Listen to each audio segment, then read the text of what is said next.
tout dans le monde sur YouTube qui parlent, qui font des lives, que malheureusement, des fois, c'est interrompu.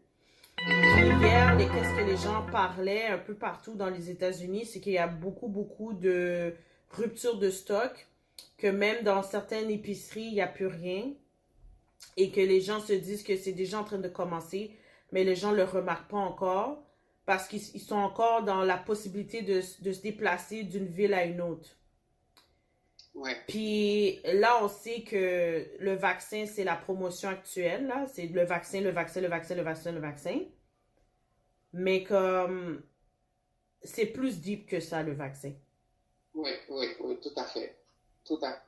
En fait, oui, par rapport à ce que tu viens de dire, j'ai certaines de ces informations-là il y a quand même plusieurs mois, dont un ancien financier qui a pour, je crois, la Rothschild pendant plusieurs années. Il était un conseiller de planification financière pour ces gens-là qui a dit en début de, c'était au cours du premier trimestre de l'année. Donc, quand ça faisait peut-être quelques jours que la vague, je vais l'appeler C19, parce que j'en ai marre de dire le nom tout, Hmm. dans son intégralité, informer les gens que, voilà, ceux qui ont la capacité de le faire, c'était de leur argent rapidement des banques. Parce que les banques, bon, en fin de compte, en grande ligne, les banques, on sait qu'elles utilisent les autres pour pouvoir faire des transactions, que ce soit d'une maison, que ce soit pour peu importe, qu'on ait donc $1, chaque dollar qui est dans notre compte bancaire, ce dollar-là est réutilisé de 10 à 20 fois ailleurs. C'est ça qui fonctionne. Donc là, on arrive devant une période qui est préparée, ce truc-là. C'est pas quelque chose qui a été fait hier dans le garage d'un petit cul richissime. Là. Et ce plan-là, ça fait 100 ans qu'il a été mis d'avance. Donc tout ce qu'on est en train de vivre présentement, fait partie de la méthodologie de ce plan-là, de cet agenda-là. Donc, ce conseiller-là recommandait aux gens qui avaient la capacité de le faire de commencer à retirer leur argent maintenant. Parce que on ne sait pas quand, mais on peut estimer que ça va être probablement un petit peu avant le reset. Pendant le reset, ce sera plus possible de retirer l'argent. Et après le reset, ben, l'argent ne vaudra plus grand-chose. Donc, pour ceux qui ont la capacité de le faire, c'est d'acheter de l'or. Tout de suite. Parce que, selon les dires des gens qui sont dans l'arène financière, de bourse, entre autres, aux États-Unis, Donald Trump prévoit baquer le dollar américain par de l'or. Est-ce que ce sera de la crypto-monnaie? Est-ce que ce dollar sera encore en circulation? J'ai aucune idée.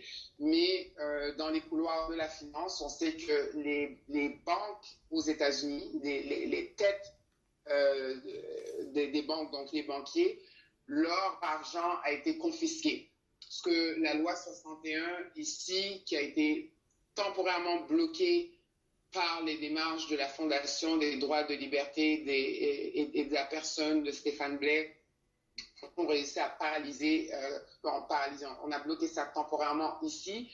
Aux États-Unis, est-ce que c'était avant qu'ils arrivent avec cette idée de loi 61, durant ou juste après? Je ne le sais pas, mais je sais que dans l'arène de la finance américaine et des autres grands pays partenaires G7, G20, G8 peut-être aussi, l'argent les banques, donc les banquiers, leur argent a été confisqué, a été paralysé, a été saisi. Ce pourquoi il y a eu beaucoup il y a eu beaucoup de choses qui ont été faites aux États-Unis qui demandaient de l'argent qu'on va dire présentement, la plupart des pays n'ont pas, entre guillemets, c'est l'argent principalement de ces banquiers qui ont été confisqués, qui a été saisi. pour assurer ces choses-là, de un. De deux, ce monsieur-là recommandait aussi à ceux qui ont la capacité de le faire, d'investir dans des œuvres d'art parce que les gens on va dire dans la haute tour, dans la cour des grands, au travers la Première Guerre, la Deuxième Guerre mondiale, on se retrouve devant une troisième guerre silencieuse. Je dis silencieuse parce que là, au lieu de liquider les gens avec des bombes, des guerres qui font beaucoup de dommages et qui amènent aussi beaucoup de réparations au niveau légal, international, juridique, etc. et tout. Maintenant, on passe par des technologies médicales. On va entrer dans ça tout de suite. Je referme la parenthèse. Donc, les deux premiers événements de l'histoire ont montré que les gens qui ont réussi à se sortir de ça et qui se sont renfloués très rapidement avaient acheté des métaux précieux, des œuvres d'art. Ok, parce que les œuvres d'art n'ont pas leur galon d'or. Donc, là, la plupart d'entre nous n'avons pas milliers, voire des centaines de milliers ou quelques millions de dollars pour pouvoir acheter des œuvres très chères comme ça. Donc, il faut penser en fonction de notre réalité, de notre capacité. Donc, les choses possibles pour les gens qui ont un petit peu d'argent. Et là, c'est un grand avantage que je vais dire là maintenant. Et la raison pour laquelle je dis que c'est un grand avantage, c'est que si les élections s'étaient passées aux États-Unis dans la norme qu'elles étaient censées se passer, l'information que je partagerais présentement ne serait plus valable pour personne.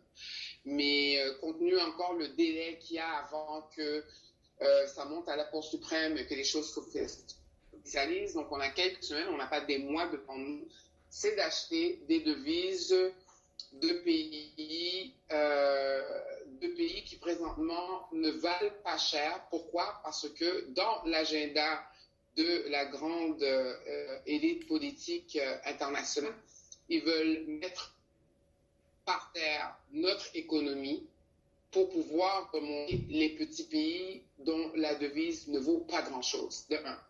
De deux, c'est d'avoir dit que depuis 2014, je ne nommerai pas les noms de tous les gens qui ont fait ça, la liste est trop longue, mais je vais juste prendre par exemple le CEO de Microsoft a vendu toutes ses parts et des États-Unis de ses actions aux États-Unis. Et il a plusieurs avoirs fait, mais c'est un des deux Roth qui a fait la même chose aussi. Ils ont liquidé tout ce qu'ils avaient en valeur active sur les actions, on va dire dans les pays occidentaux, principalement aux États-Unis, pour pouvoir aller s'installer en Chine. Donc maintenant, raisonnement logique qu'il faut avoir derrière ça, c'est si les grandes puissances Microsoft, bon, on va même pas nommer son nom, là, en qui on parle, c'est le monsieur obsédé des virus. Alors, si lui prend retraite, démissionne de son propre conseil d'administration, déjà là, il y a un gros point d'interrogation. Il faut se demander pourquoi un milliardaire décide de quitter ou de démissionner de sa propre entreprise. Ça, c'est un. De deux, on sait que les deux Rock, ce sont des familles milliardaires, ce sont des familles, des puissances richissimes et ça ne date pas depuis hier. Ils ont un millénaire à leur actif. Ils ont commencé leur manège à l'époque de Napoléon. Ça fait quand même un peu plus de 600 ans maintenant que Napoléon n'est plus de ce monde. Que ces gens-là liquident tous leurs actifs, toute leur richesse. Il faut comprendre que ces deux familles cumulées ensemble possèdent une fortune et quand je dis fortune, il faut compter ce qui est cash, ce qui est en actif, ce qui est en action, immobilier, commercial, etc., etc. Ils ont une fortune équivalente de pas loin de 200 milliards de dollars US. Donc, pour vendre tous leurs trucs des pays où ils se sont enrichis pour aller s'asseoir en Chine. Là, c'est deux points d'interrogation. Donc, on sait qu'il va se passer. Ces gens savaient qu'il allait se faire quelque chose et ils ont pris des précautions pour pouvoir se protéger. Donc, monsieur, madame, quand même malheureusement beaucoup de gens dans la diaspora afrodescendante qui vivent sur le seuil de la pauvreté. Quels sont les recours qu'on peut prendre maintenant, pour pas dire hier, pour pouvoir nous protéger un minimum? C'est de regarder les pays qui ont des devises qui seraient potentiellement backées par de l'or et d'en acheter. Et de le faire idéalement avant la fin de décembre, parce que je soupçonne qu'après ça, ce sera déjà trop tard. Et là encore, il y a énormément de gens qui ont pris les devants et qui ont eu recours à ce que je viens de te partager là maintenant et que je partage à ton auditoire. Sachant que les élections allaient venir, il y a énormément de gens, je dirais peut-être un tiers de la population qui a un peu de capacité, qui ont pris les devants et qui ont acheté des devises. Bon, d'acheter de l'or, c'est pas tout le monde qui peut acheter de l'or, mais d'acheter des devises qui sont potentiellement backées par de l'or, c'est quelque chose de très sage à faire parce que maintenant, au moment où je partage cette information avec toi, je ne sais pas à quel pourcentage précis que cette information-là est toujours d'actualité, mais je sais qu'elle l'est. C'est-à-dire, avant l'élection, tu achetais de la devise de pays étrangers qui peut être potentiellement backée par de l'or. Disons que tu achetais pour $10, c'est un exemple de roue.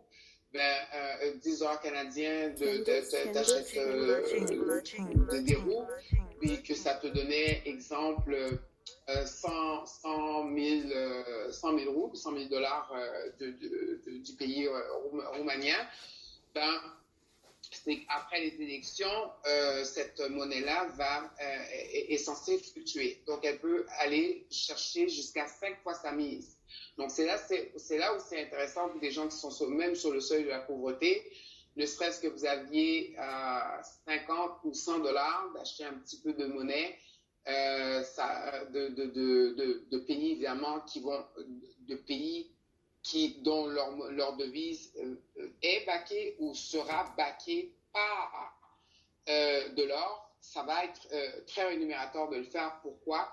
Parce que le petit 10 dollars qui vous aura donné 100 000 roubles, pour rester sur l'exemple de la roue, lorsque la monnaie va fluctuer, elle va valoir jusqu'à 5 fois sa mise. Donc, on parle de 1 demi-million de roubles.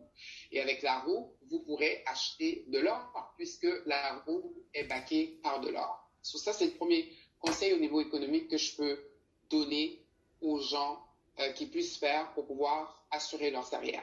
Ça, c'est un. Maintenant, au niveau de ce qui s'en vient en matière de pénurie économique, là, je ne sais pas à quel point ça va être facile ou difficile de faire ça. C'est quelque chose qu'il aurait fallu faire.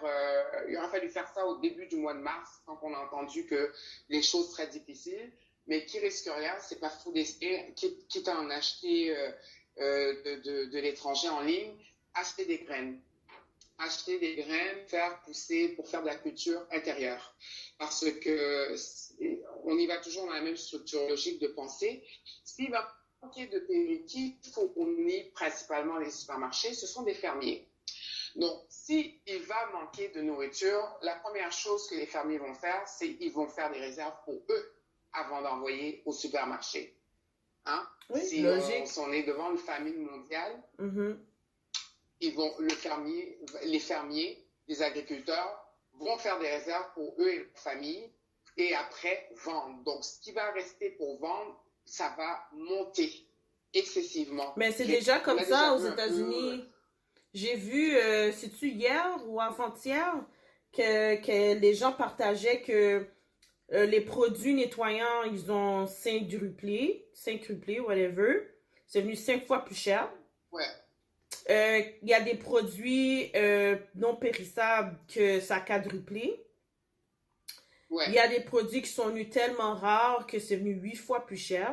Puis les chiffres que je vous donne, je ne les invente pas, là. C'est des chiffres que si aux États-Unis, ça coûte moins cher, imaginez-nous combien nous, ça va nous coûter. Comme moi, dernièrement, quand j'étais allée au IGA, j'avais publié de quoi sur Facebook. Là, il coûtait 15 $.